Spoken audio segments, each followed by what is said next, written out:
how to file 1099s using QuickBooks Online in 2026, January 2026. I'm going to teach you how to file 1099s for tax year 2025 using QuickBooks Online. My name is Zach Pasquarello. I started my bookkeeping business 6 years ago, and I have filed 1099s every year since then. I have learned a lot. I've made a few mistakes, and I'm here to share with you how you can do it. If you're a new bookkeeper or if you're a business owner, this video is going to help you.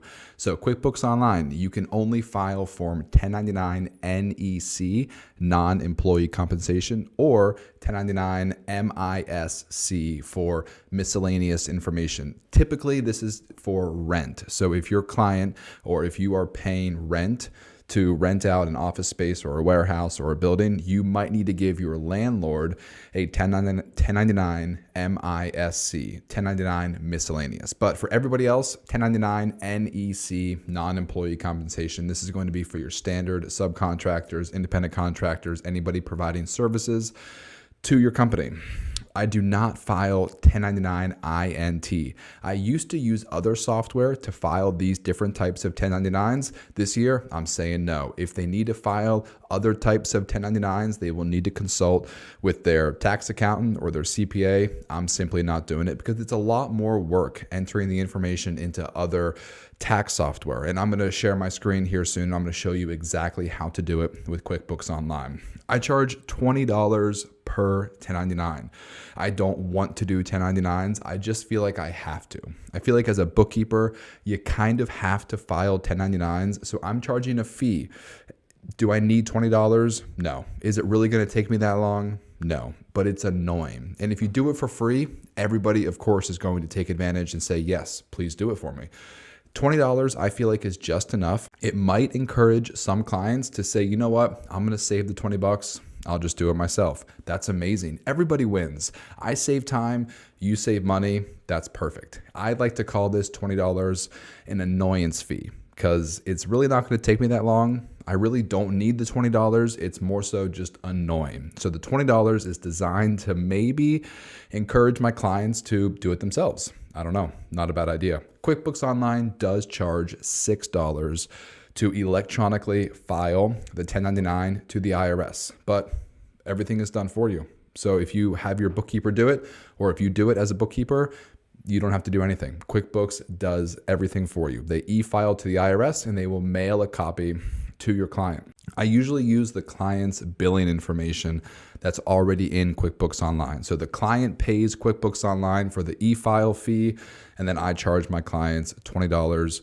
per 1099. They're due January 27th, 2026 for tax year 2025.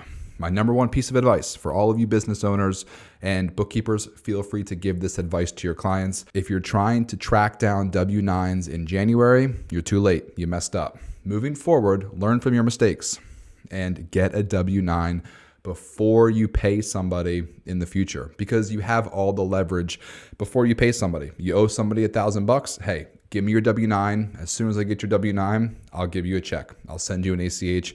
I'll pay you as soon as I get your W-9, but I need that first. That way people don't ghost you. People don't ignore your calls, because some contractors, unfortunately, will try to do that. Who gets a 1099? Typically individuals or companies who provide services to your company. It can be any type of service. It could be a bookkeeper, it could be a driver, it could be a subcontractor, a landscaper, office cleaning service, social media manager, virtual assistant, anybody who provides services to your company.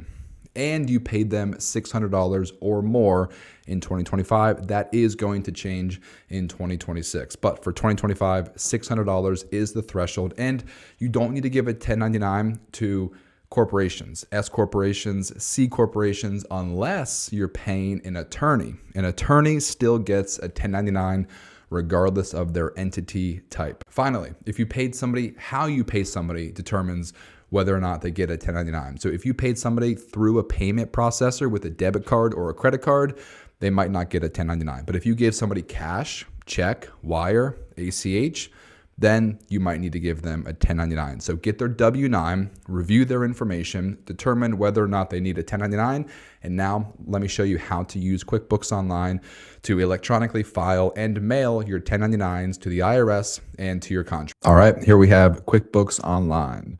So first, I'm going to show you how to add vendors and record transactions very quickly, very simply. You're going to go over here on the left to expenses, and then you're going to click vendors. This is a very important step. Whenever you add a new vendor, it's very important. Here, you want to make sure you have all of the correct information. So of course, you want to make sure you have the company name, or if it's an individual, make sure you have the first name and the last name correct. You can add their email address. This is really important. If you add their email address, then the 1099 could be emailed directly to your vendors and contractors. So that's a very nice feature. And then you want to make sure, of course, you have their mailing address correct. Address, city, state, zip code. And then finally, you need to check this box, track payments for 1099. This is one of the most important steps. If you don't do this correctly, then QuickBooks will not recognize this vendor as needing to get a 1099. Then of course, you're going to enter in their tax ID number. If they're an individual, social security number. If they're a business, get their EIN number. And all of this information can be found on their W-9.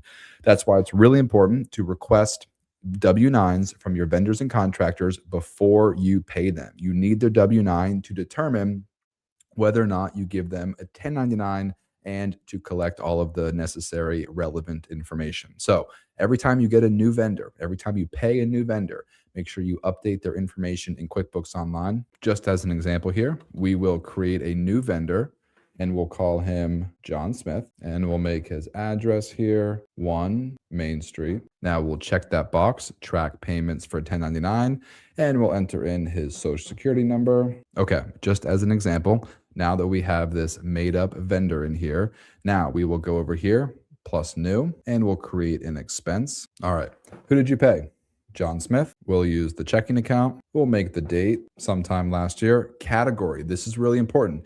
You want to make sure that you use the correct category. So in this example, we'll say repairs and maintenance, and we'll say that we paid John Smith $1,000 in 2025 for repairs and maintenance using the bank account. All right, now that we have a vendor and a transaction recorded in 2025, now let's go over here on the left, taxes, 1099 filing. Now that we're on this page here, click on Prep My Own via QuickBooks. Now here, you want to make sure that you have your correct information. You want to make sure that you have the legal name of your company, the legal address of your business, and the EIN entered in correctly there. Here is where we're going to map the chart of accounts for 1099s. So here we're going to select accounts. And so here you want to select any relevant account that was used to record transactions for any vendor or contractor who might need to get a 1099. So for example, advertising and marketing, contractor labor, repairs and maintenance, legal and professional fees.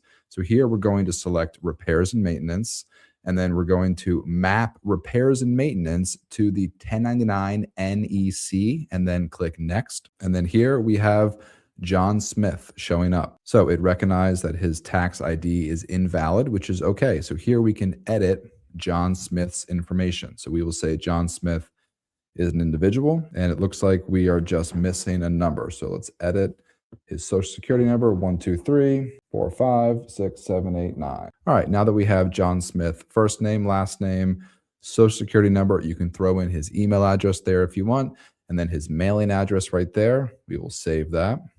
Now, John Smith is all good to go. We've got name, address, social security number, and the amount that we paid John Smith. Now we click next, and then we click next. So this is going to process and e-file to the IRS. They will only file federal only. You only need to file with Pennsylvania in the rare case you've withheld Pennsylvania state taxes from the recipient's wages. QuickBooks does not support state tax withholding. So that's an important notification directly from QuickBooks Online. Click next. click continue to e-file. And then I'm not going to go any further because I don't want to accidentally submit this 1099 to this fictitious John Smith. But that's pretty much it. Super, super straightforward. So if you're a bookkeeper or a business owner, it's really important that you just simply keep up with your vendors throughout the year, get W-9s, enter their information correctly, record the transactions accurately, map them to the correct chart of accounts throughout the year. Go through this simple process, filing 1099s with QuickBooks Online. I hope that was helpful. Like the video if you enjoyed it. Comment down below if you have any questions, and subscribe to my channel because I'm putting out new videos every single week. Thank you so much for watching.